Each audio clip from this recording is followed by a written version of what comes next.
I got him for Lauren. I just had dinner with the Obama, what did you do? Hop up on Twitter talking about the stuff you don't do. Rock off for Lauren, shawty, cause that is what you gon' do. Sabi out of New Balance, some style. Third down and 6, right up the gut. That is Gibson, and he is gone. Third of the ball game for the rookie Antonio Gibson. Farms at the farms, all you hear is oi. One time for BDR, we just try and see you out. I used to be with Nas, beating every city up. Watch who you talking to, I'm respected by the... Picked up, and Mullins fumbles the football. Washington has it back. Chase Young, they're chasing him down the sideline. And Chase Young has a Washington touchdown. I've been ungrateful but thankful. I've been ungrateful but thankful. Maybe I got it all too fast and too soon. Been living life, no feelings, no rules. And I've been trying to make it last, make it move. But I'ma hop in this foreign and like a fool. I've been ungrateful, I'm thankful. What's up, everybody? Welcome to Drafting Burgundy, part of the Burgundy Network podcast and the Capital Network. I'm your host, Josh Taylor from the Burgundy Network podcast. Joining me today from the Burgundy and Gold Report, Adam Aniba. Adam, how you doing, sir? Hey, always good to chop it up, bro. I know. It's always good to talk draft prospects. As we said, Washington season is over, sadly, for some of us, but for others, this is an exciting time of the year. I know you've been watching a lot of tapes. I've been watching a lot of tapes. You went through the Scouting Academy, and I'm going through it now, and it blows your mind when you talk about how you really watch players play. And right. My thought process recently has changed immensely, so I'm excited to watch more tapes on some guys. And as we know, Deshaun Watson is not coming to Washington. I hate to break it to a lot of fans. Breaking news. He's not even in the top 15 on bets for Vegas right now to come to Washington. So go ahead, delete the edits. That's not going to happen. So while y'all are doing that, me and Adam are going to talk realistic quarterbacks coming to Washington. And recently, NBC Sports Washington put out an article that Mac Jones could possibly be coming to Washington at pick 19. We'll talk about that. But we're also going to talk about Kyle Trask on this episode, who for me was interesting to take a look at. And I know you and me have similar opinions on him and his weapons around him, but you can say the same for Mac Jones. Right. You have a Heisman-winning wide receiver with Devontae Smith, a guy who might even be drafted higher than Devontae Smith with Jalen Waddle. And then you have Najee Harris, one of the best offensive line in college football, to add to it. So, Adam, let's take a look at Mac Jones first. He's very interesting to me, 6'2", 205 junior out of Alabama. Obviously, you and me love Mac Jones. Obviously, Alabama fan, as everybody knows. But with Mac Jones, he was originally committed to Kentucky. Thankfully, decommitted and decided to come to Tuscaloosa, and probably one of the most loaded quarterback rooms in college football history. You have Tua Tagovailoa, Jalen Hurts, then Mac Jones. What does that say about his character? Just really sitting back, saying, I have these two guys in front of me. I'm not going to transfer. I'm going to stick it out, wait for my time. What does that show you with Mac Jones? Just from everything I've read, heard, seen from him, he's a leader. He's an overachiever for sure. So that's the classic label for him.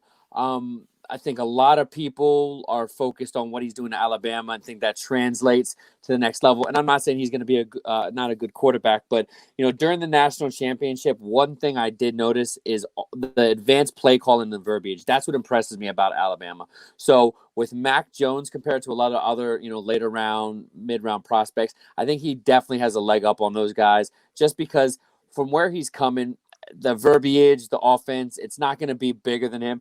But, just like a lot of quarterbacks in this draft, I think he's a West Coast quarterback. I think, he can get involved in some of the concepts, but, his lack of mobility, what he does impromptu, his receivers continually bail him out. We can say that about a lot of guys, but this is Alabama, so he's got the best receivers in the nation. He throws a nice long ball, but I'm really looking forward to the pre-draft process. It's going to be very different with no combine, but I just want to see some of the numbers. I always like to see the medicals, but the talk about him going early first round, that's just fan talk jumping up the mock drafts at this point. Yeah, that's what we like to call reaching in the draft. As much as I love Mac Jones, I will say him at 19 is not realistic for me. Is he capable of going in the first round? Yes. Yeah. We'll talk about some teams where I think he might possibly go in the first. But I agree with you. Just taking a look at his game and where he would translate to the NFL, West Coast offense, quick passes, mix in some, occasional long balls.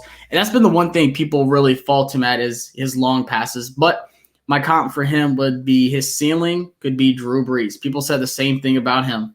Not the best long ball, but he's efficient. He's smart with the ball. Doesn't make mistakes. I mean, he very rarely turned the ball over. Only had 4 interceptions this year, which is crazy for as many passes they throw as, but like you said, you do have Devontae Smith, you have Jalen Waddle going off. But if there was one thing kind of looking at his game going to the next level, what worries you the most with Mac Jones? I think it's his lack of mobility and his overall size. 6'2", 205 is where he's coming in. Like I said, I want to see the measurables. I don't see him getting dramatically bigger than that. I wouldn't even be surprised if he checks in at 6'1". So, around 6'1", 6'2", probably he'll be in the 210, 215 range. I'm sure, who's ever's training him is, instructing him that a 205 quarterback, he's going to have a little issue because he has very little mobility. But I have to say one particular play that jumped out on me in the national championship. Again, he's not a mobile quarterback, but he actually had a straight lane for a first down scramble. At the last second before he crossed that line of scrimmage, he had a nice pitch that ended up in a first down. Those are the kind of decision-making that, again, classic overachiever where I could see him doing something on the next level. But if you're looking to have a quarterback start for you in the next year or two, Mac Jones isn't that guy. He's, I think, going to be a really good backup. That, to me, that's probably his more likely ceiling. If he falls into the perfect situation that's really going to emphasize the West Coast passing game, quick game, high tempo, I think he can do that, and that can overshadow, some of his, lack of athleticism, let's say. But I really do like him, and I wouldn't shy away from Washington fans. I don't think that that's the move this draft, though. Yeah, if he fell in the second round, I would say maybe. Obviously, I would go that way. I just don't see him falling that far in the second round, and 19 is just way too high. Especially when, we talk about the wide receivers, we were just talking about kind of like where each wide receiver could possibly fall before we started recording, and someone's going to slip. You never know. And then you got offensive line. So I just think it's kind of top heavy. Some linebackers I really like in 19. I just think that's way too soon for Mac Jones. I don't see him starting right away. I mean, he's not going to be like a Joe Burrow where he just comes in, kind of takes over. But there's definitely 3 things that he needs. He needs weapons in the NFL. You can't go from that wide receiver core to playing on the Dolphins like Tua currently is. You need protection. You need a good line because he's not mobile. He's not going to scramble out like Pat Mahomes or like Zach Wilson probably will when he goes to the NFL. And then you need play calling, like you said. Quick passes, throwing some deep balls, but not too much. Like they're not going to be airing out. Like he's not Matt Stafford. Right. He's not just letting it rip. So I'm really just taking a look at teams where I would see him really going to. And I think the most likely, if he was to go in the first round, New Orleans really sticks out to me. Yeah. Like I said, he plays like Drew Brees.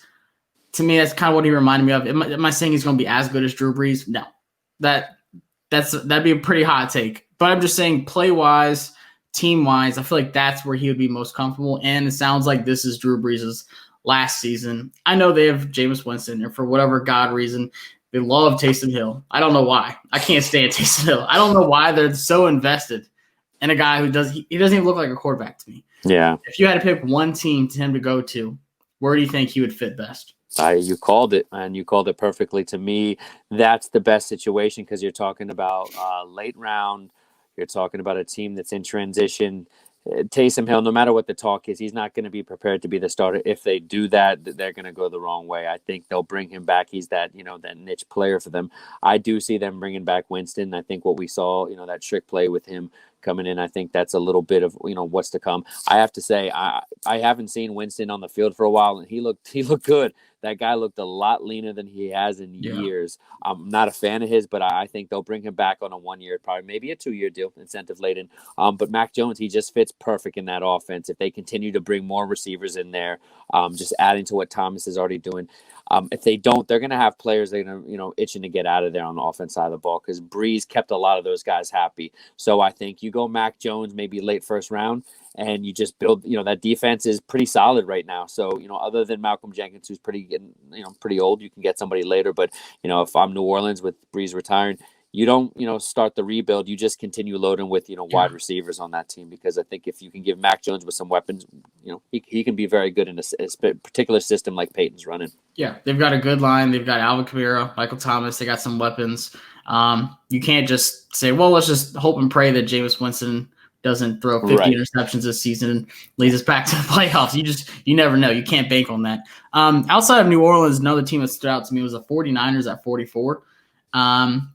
And 49ers fans probably would hate this because they want Zach Wilson and they want some of these top guys.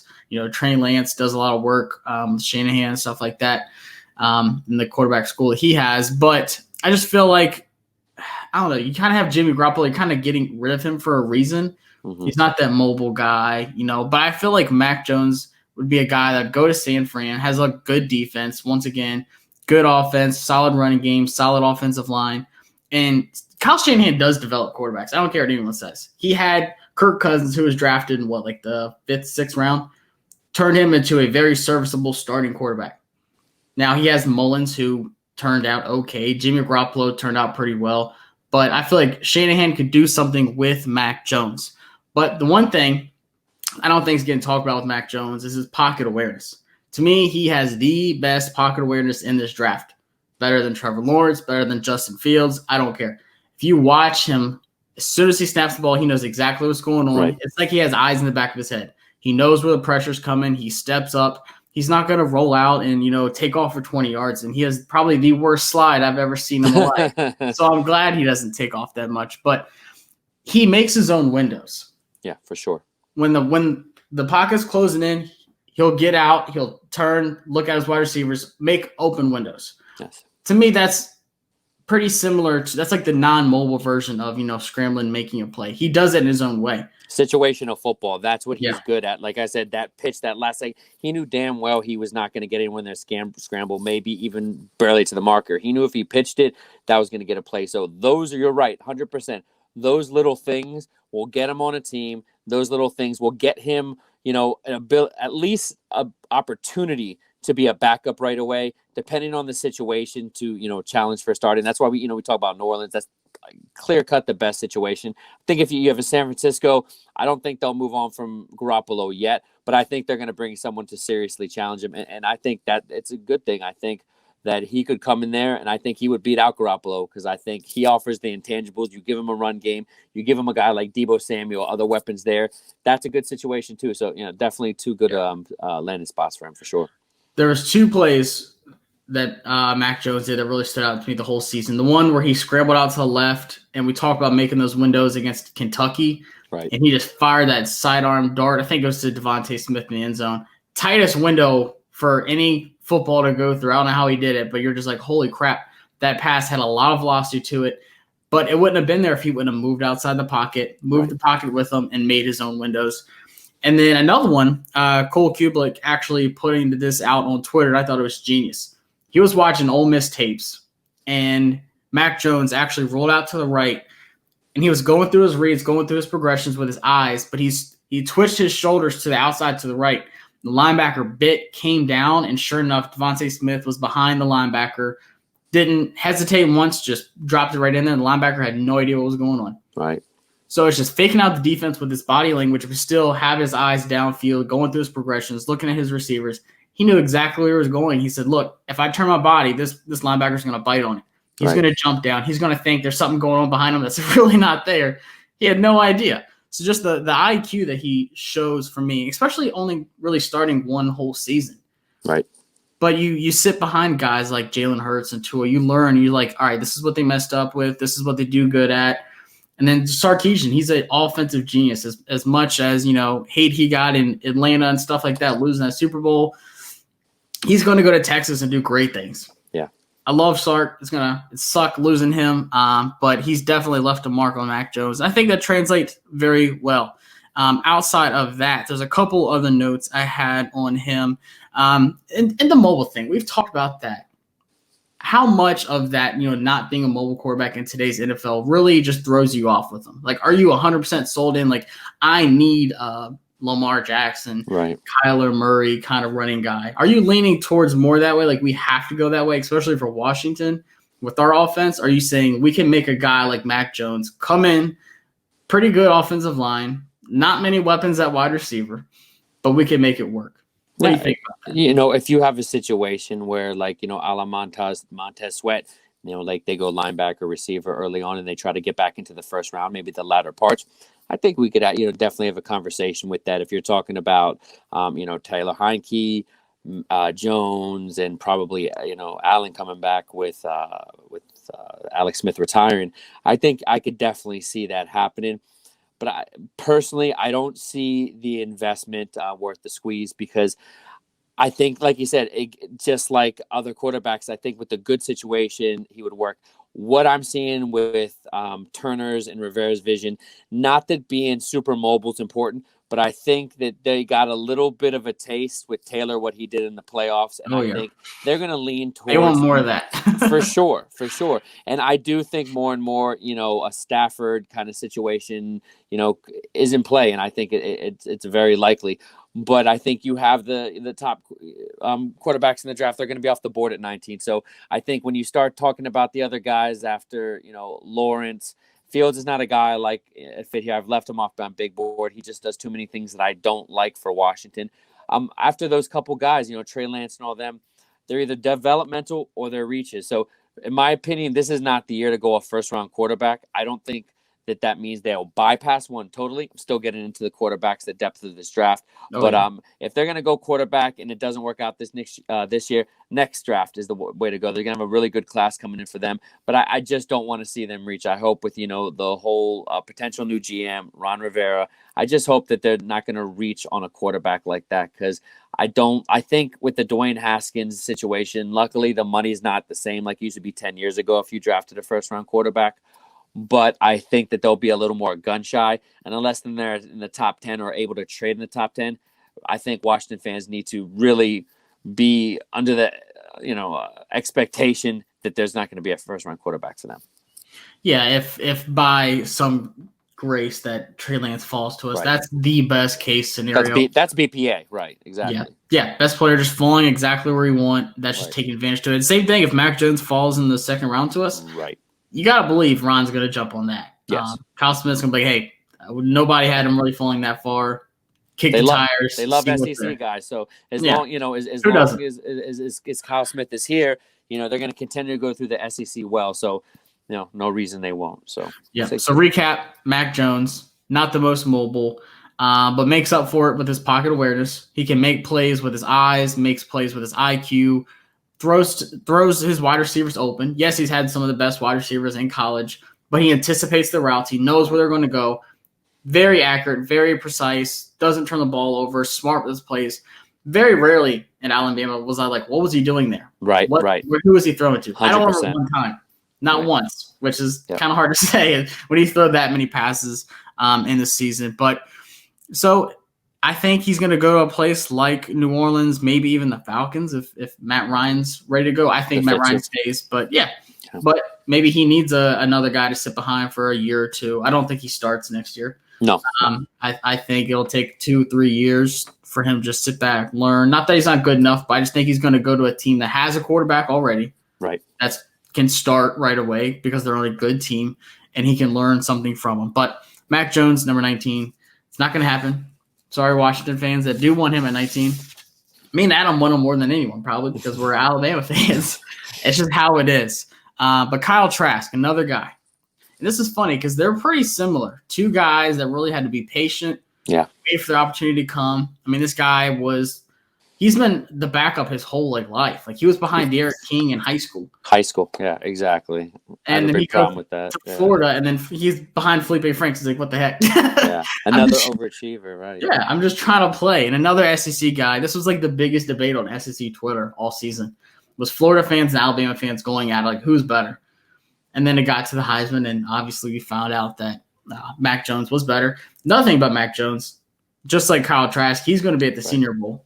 I think that's going to be big. I don't know if Mac Jones is going to be doing a lot of drills and stuff like that to kind of risk before the draft, but he's at least going to meet with scouts, GMs, meet with teams, go through some interviews. I think that's huge because who knows? Maybe that can push him up a couple spots and go to a team like New Orleans or San Fran, gets him in second. So you never know. I was surprised that he accepted his invite today.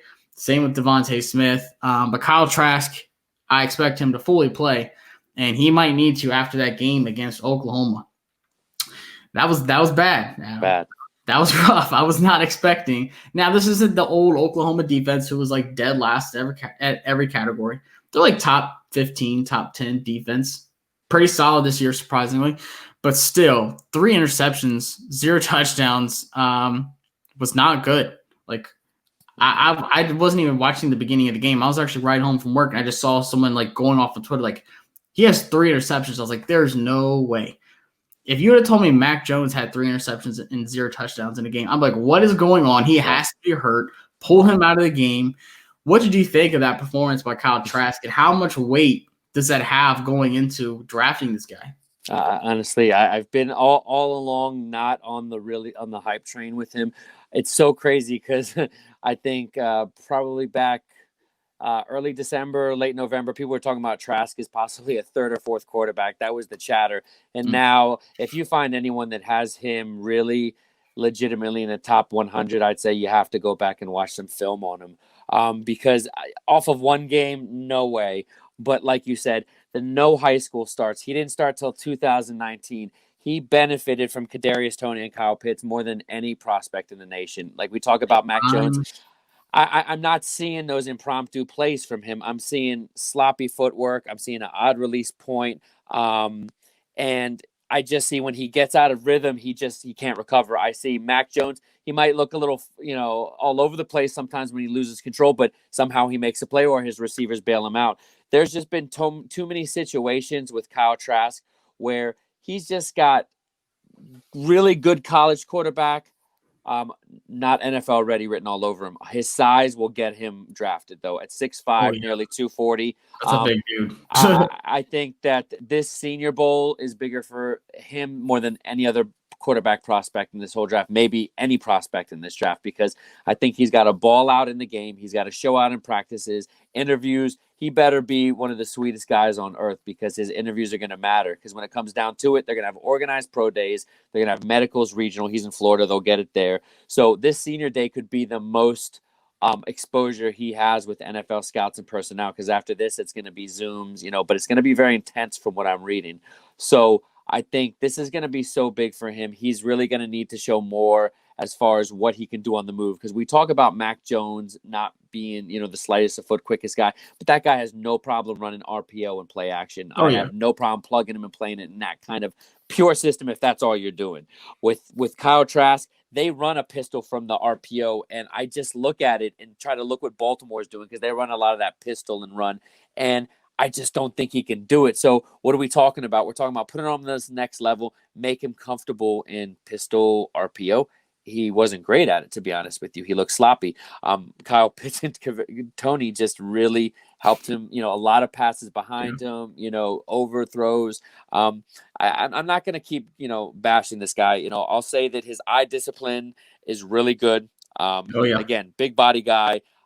His quick game is underrated. In the NFL, they're really showing a tendency to combat great pass rushes and really good defenses with quick game. So, in saying that, if a team is willing to really develop Kyle Trask, he had no high school ball, and then look what he did with some development in Florida. So that's not to say that he's a bust prospect, but putting him in and expecting him to start in any way, shape, or form in his first 2 years would be disastrous. So year 3, if you have a plan, you have something specific for him, cool. But anybody that's drafted him, earlier than mid-3rd round, you're passing up on a lot of other talent. So like I said, we'll see what happens. Mobile is going to be huge for him. Yeah, I think with Kyle Trask and Mac Jones, you really have to build your offense around them. It's not a bad thing. It's what the Ravens are doing for Lamar, kind of like what you said. With Kyle Trask, one thing I did notice was, with his mechanics, they're a little off. He's got a solid base, and he doesn't really use his front foot, so that kind of hurts his throwing power. And we say, Mac Jones doesn't have the strongest arm. Neither does Kyle Trask, but he is deadly accurate, just like Mac Jones. They have very similar qualities, but the one thing that does help Kyle Trask is how big he is. There's definitely some quarterback design run plays Of course. And it's like Cam Newton, if it's in within the 3 yards of the end zone, he's going to take it. He's going to lower that shoulder and take a hit. He has some injuries. For sure. I say 2017 and 2019, he had like a foot surgery or something like that.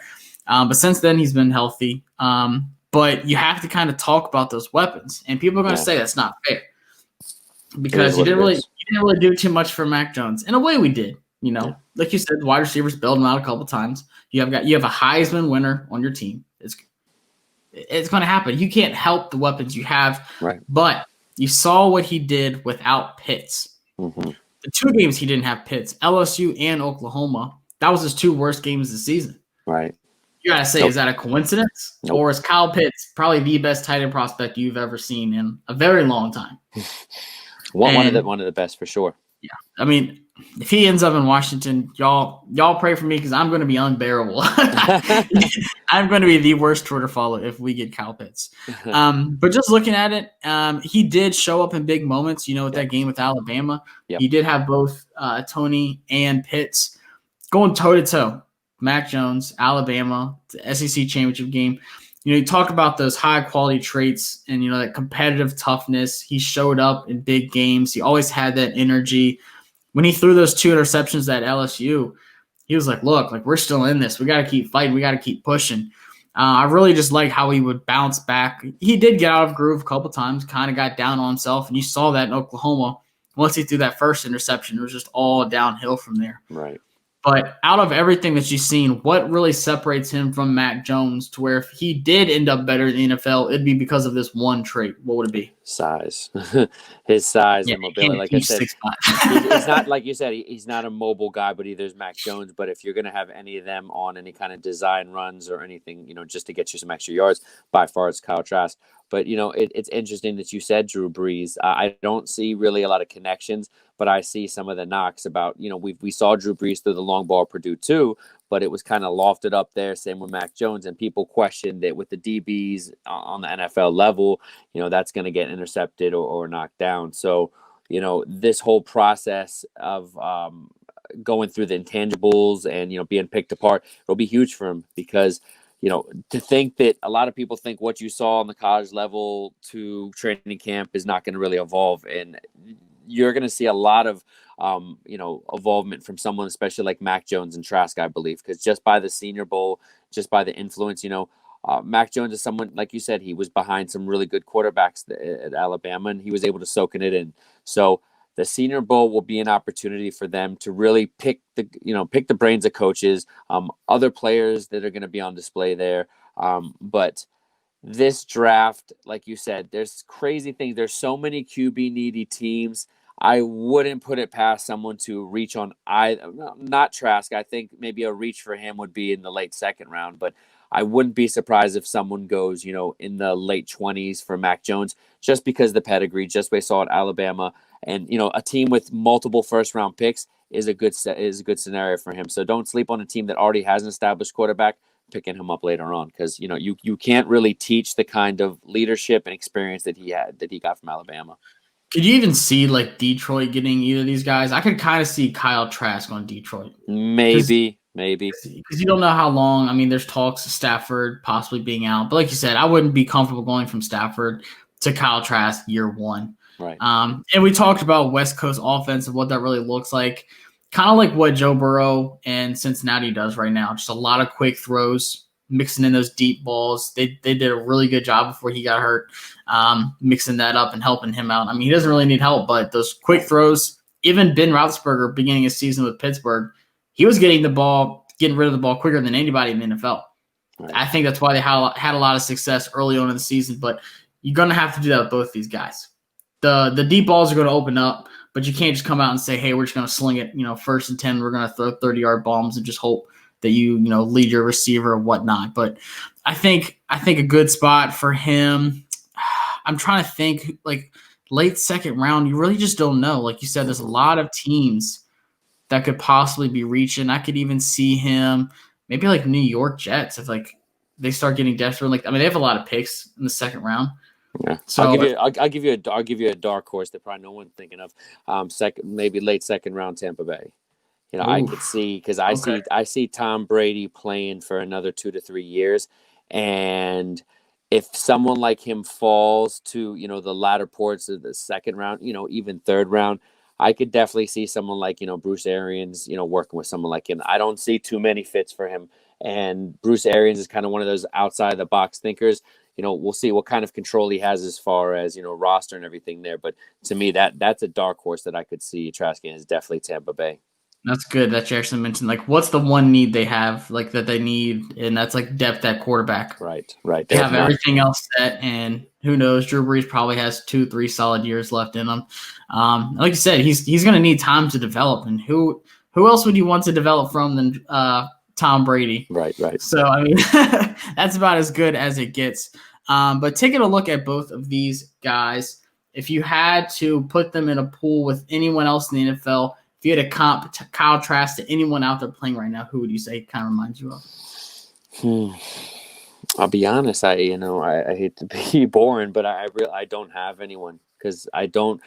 With his size, he's like a better passing Cam Newton. That's not a shot at Cam maybe Newton. he just I've just haven't seen really a guy with his size that was really used in the pistol RPO concepts that really couldn't move. His lack of mobility is concerning to me. And again, you mentioned medicals. That's a great point. I want to see the medicals with him, because I've heard, again, high school, it's really hard to understand, but I heard a lot of the reason he could never get involved is he always had little nagging things. And I think that could come up during the medicals. Maybe he has, some scar tissue, ankles, things like that. I know myself when I was in middle school and high school, I continually do that, and I had scar tissue, So it's something that we're going to have to watch going forward, because I think if anything comes back fishy in the medicals with him, I think the teams will totally take him off their board. So you could see him have a total free fall to the 4th, 5th round. We've seen, I don't have anyone specific, but we've seen that happen before. But the NFL right now starting, no, there's nobody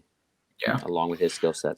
I agree with you. One thing that I had a question about that I was interested to hear your opinion on, we talked about experience, and there's a lack of experience, like, Trey Lance, who's so young. Right. He's realistically only a sophomore. He only had that one season as a freshman. Right. You talk about experience. Do you think that is pretty much the same kind of, lack of experience like Mac Jones and Kyle Trask has, only playing really one full solid year? Now, they're juniors, they've been around for a while. They, just sat kind of back and was backups, still participated, still had practice, learned from these good guys. Do you think that's the same kind of lack of experience as like what Trey Lance has right now, or is it just kind of a different lack of experience? I've watched all of his tape. I think Lance is a guy that doesn't need a 2-year development like some have say. I think that a year is pretty safe for him. And going to, again, to keep putting him in a box, going to a team that's going to really put him in a kind of system that's going to get the best out of him. And I don't think it has to be a Baltimore run heavy system, because he does show some touch on his throws. But again, the way he moves, we're not just talking about a scrambler. We're talking about somebody that can get out in space, and he just lowers his shoulder on people, which he'll going to have to stop that on the next level.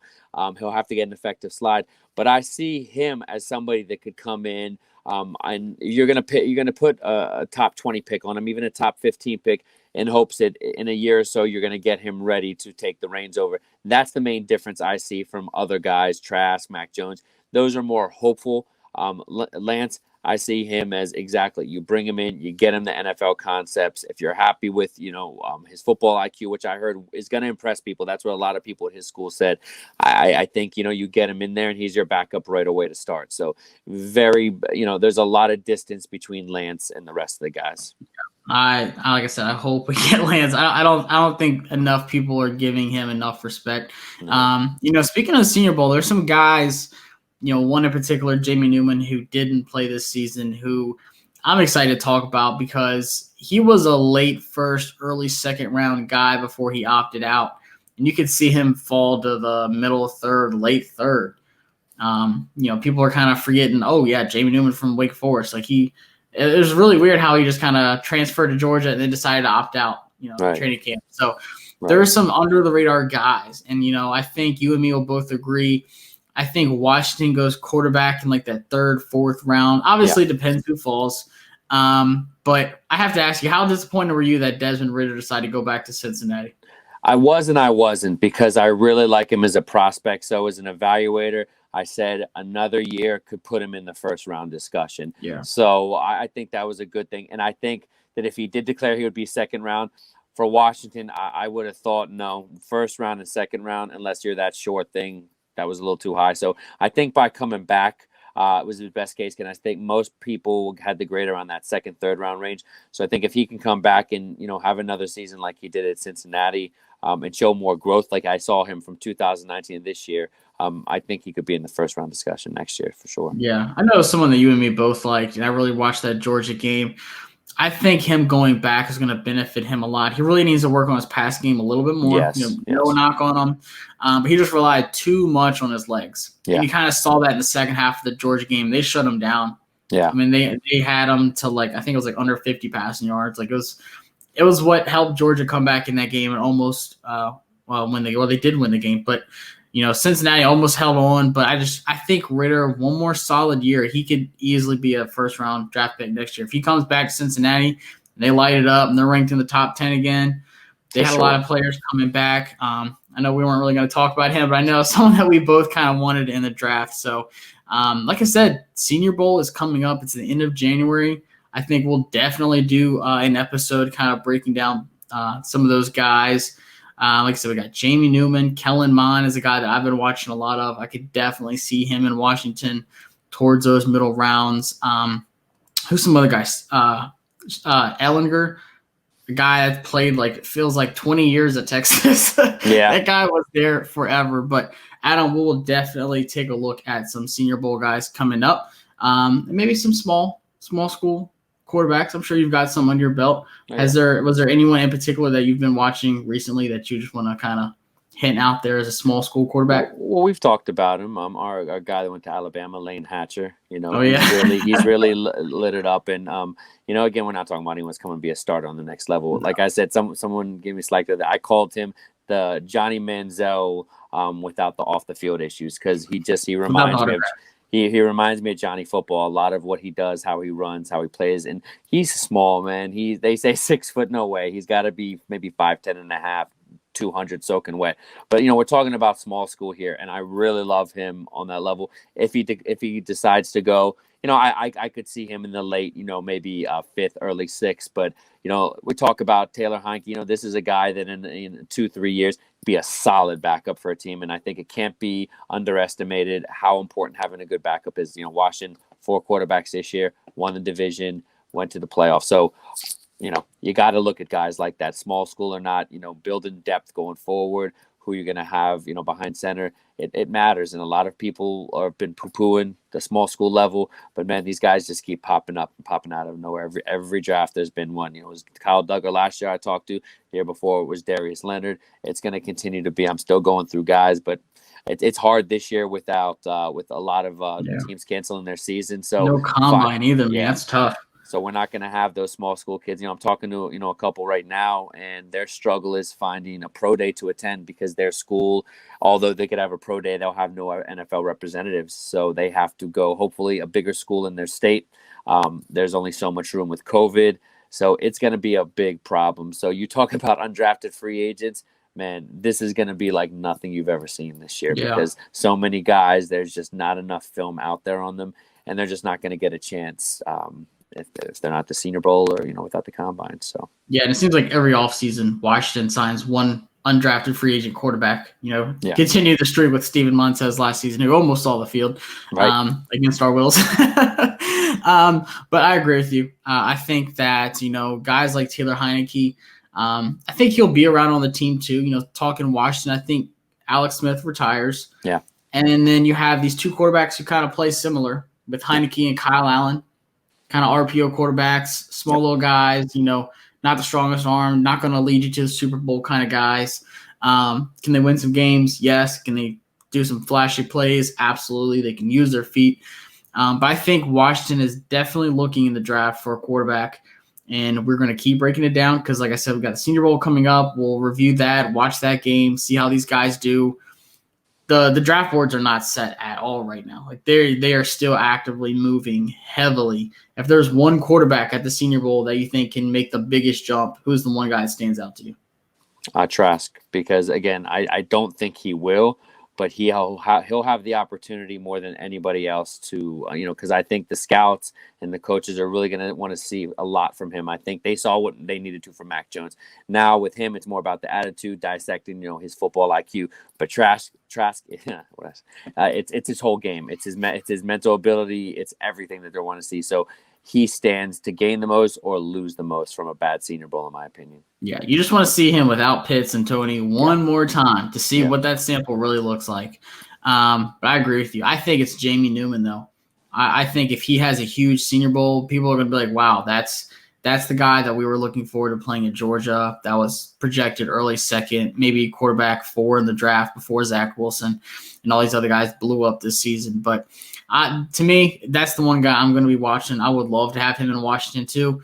A lot of Washington fans go watch his tapes when he was throwing the wide receivers like Surratt over at Wake Forest. Great quarterback, great mechanics, great arm. Loved everything about him. He has a little bit of mobility to him too. But Adam, it was a pleasure having you on, sir. We're going to keep breaking it down. Like I said, I'm ready for the Senior Bowl. Mobile, Alabama. I pray that I'm going. we will find out eventually, but if not, we will still break it down. So, Adam, pleasure having you on, sir. Always great, man. Next week, we'll be talking Senior Bowl quarterbacks. See y'all later. DC, man. Hail DC, guys. And it's pouring in like a fool.